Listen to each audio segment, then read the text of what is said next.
अस्सलामुअलैकुम दोस्तों, मैं मोहम्मद जाने आलम आप सभी के सामने हाजिर हूँ आई लव मदीना चैनल की जानिब से।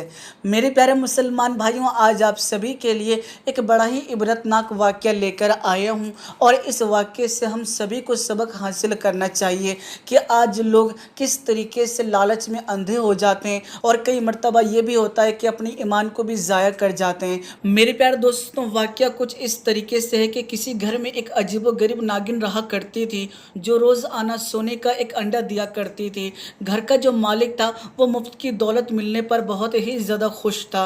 उसने घर वालों से ये बात कही थी कि इस बारे में किसी को ना बताया जाए। मेरे प्यारे दोस्तों, ऐसे ही कुछ महीने गुजरे, लेकिन फिर एक दिन अचानक वो जो नागिन थी उसने जाकर उस मालिक की बकरी को डस लिया और देखते ही देखते वो जो बकरी थी वो मर गई। मेरे प्यारे दोस्तों, जब घर वालों ने इस चीज़ को देखा कि नागिन ने बकरी को डस लिया तो ऐसे वक्त में घर वाले जो थे वो बहुत ही ज़्यादा गुस्से में आए और गुस्से में आने के बाद वो नागिन को तलाश करने लगे। लेकिन तभी घर का जो मालिक था वो आया और आकर ये बात कहने लगा कि नागिन जो सोने का अंडा देता है उसके मुकाबले में बकरी की कोई कीमत नहीं है, इसलिए नागिन को मारने की कोई ज़रूरत नहीं है। मेरे प्यारे दोस्तों, घर वाले जो थे वो इस बात के ऊपर इत्मीनान हो गए।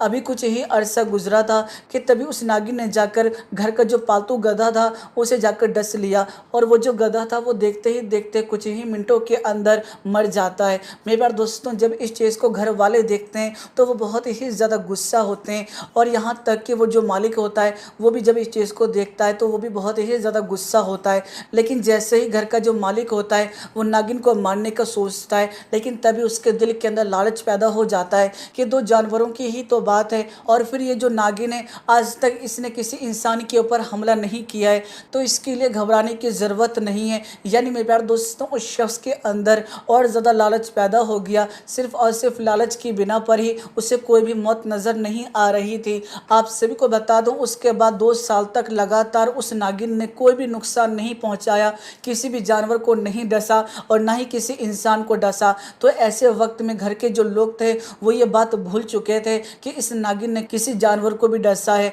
और वो इस बात से बिल्कुल इत्मीनान हो गए थे कि नागिन जो है वो अब उनका कुछ नहीं बिगाड़ेगी। मेरे प्यारे दोस्तों, आप सभी को बता दूं, अभी 2 साल ही गुजरे थे कि तभी अचानक एक दिन नागिन आई और नागिन ने आने के बाद उस शख्स के बेटे को डस लिया। मेरे प्यारे दोस्तों, जब इस चीज़ को घर के मालिक ने देखा और बाकी घर वालों ने देखा तो फ़ौरन ही वो अपने बेटे के पास गए, लेकिन अभी उसका कुछ इलाज कर पाते कि उससे पहले ही उसके बेटे की मौत हो गई। जब इस चीज़ को उस शख्स ने देखा कि ये जो सांप है बहुत ही ज़्यादा जहरीला है, यानी जैसे ही किसी को डसता है फ़ौरन ही उसके मौके पर ही मौत हो जाती है, यानी इलाज करने का वक्त ही नहीं मिलता है, तो बेहतर यही होगा कि हमें इसे मार देना चाहिए। और फिर घर वाले जो थे वो भी इस बात के ऊपर राज़ी हो गए। उन्होंने बहुत ही ज़्यादा सांप को तलाश किया लेकिन सांप कहीं भी नज़र नहीं आ रहा था। लेकिन तभी अचानक फिर से उनको एक सोने का अंडा मिल जाता है कि जिसको देखने के बाद उस शख्स के अंदर फिर से लालच पैदा हो जाता है और वो ये बात सोचने लगता है कि जो हो गया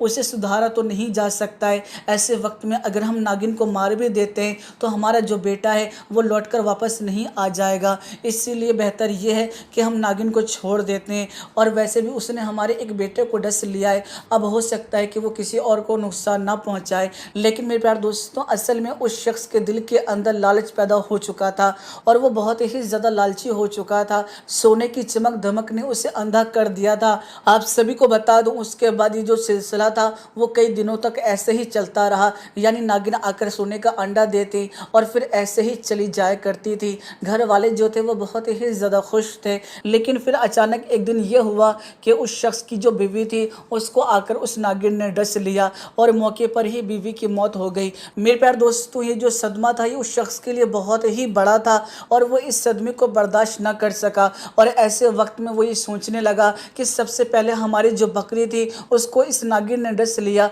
और उसकी भी मौत हो गई। उसके बाद हमारा जो पालतू गधा था उसको भी डस लिया, हत्ता कि एक दिन हमारा जो गुलाम था उसको भी डस लिया गया था और फिर बाद में हमारा जो बेटा था उसको भी मौके पर ही डस लिया कि जिसकी वजह से मौके पर ही उसकी मौत हो गई। और फिर आखिर में मेरी जो बीवी है उसको भी डस लिया। ऐसे वक्त में मैं तन्हा हो गया, मैं अकेला हो गया, अब मैं करूँगा क्या। और उसको इस बात को लेकर बहुत ही ज़्यादा गुस्सा आने लगा और फ़ौरन ही उसने एक डंडा निकाला और वो नागिन को तलाश करने लगा।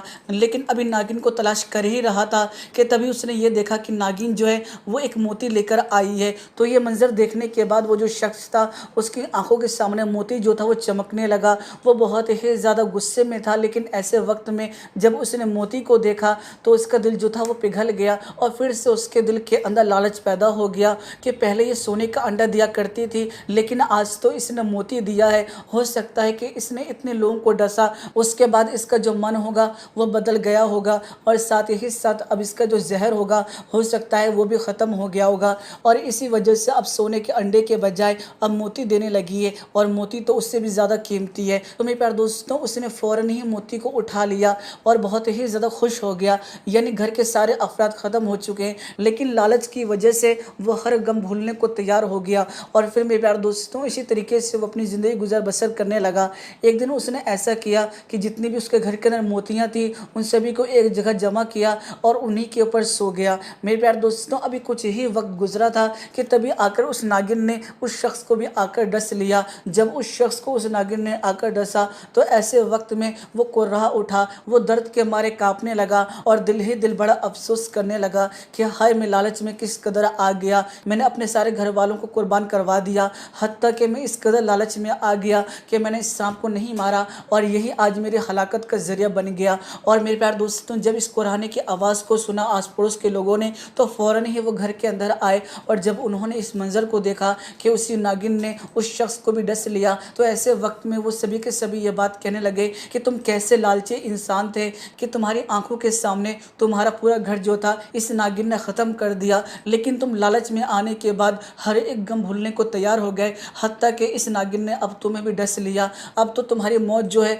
वो होके ही रहेगी। मेरे प्यारे दोस्तों, जब इस बात को उस शख्स ने सुना तो वो बहुत ही ज़्यादा अफसोस करने लगा और जितनी भी मोतियाँ वगैरह थी, जितनी भी सोने के अंडे थे, उसको उन लोगों के सामने रखते हुए ये बात कहने लगा कि इन्हीं चीज़ों के लालच में आने के बाद मैंने अपना पूरा घर जो था उसे तबाह व बर्बाद कर दिया, हत्ता कि मेरी मौत भी अब वाक़ई होने ही वाली है। तो ऐसे वक्त में ये जो सारा सामान है, ये जो मोतियाँ हैं, तुम सभी रख लो, क्योंकि अब ये मेरे किसी काम का नहीं। क्योंकि दुनिया में मैं अकेला आया था, लेकिन मैं दुनिया बनाने में लग गया था, लेकिन दुनिया से जब मैं जा रहा हूँ तो खाली हाथ ही जा रहा हूँ। तो मेरे प्यारे दोस्तों, ये बड़ा ही सबक आमोज़ वाक़या है कि इंसान जो है वो लालच में आने के बाद किस कदर अंधा हो जाता है कि उसे अपना ही होश नहीं होता है। और ये बात सच है कि लालच जो है वो हर किसी के अंदर होता है, चाहे वो मालो दौलत का लालच हो या फिर नेकी का लालच हो या फिर गुनाह का लालच हो। यानी अक्सर लोग ये सोचते हैं कि लालच जो है वो सिर्फ और सिर्फ पैसे का ही होता है, लेकिन असल में 3 तरह के लालच होते हैं, जैसे कि मालो दौलत का, इसके अलावा गुनाह का, और तीसरा जो होता है वो नेकी का।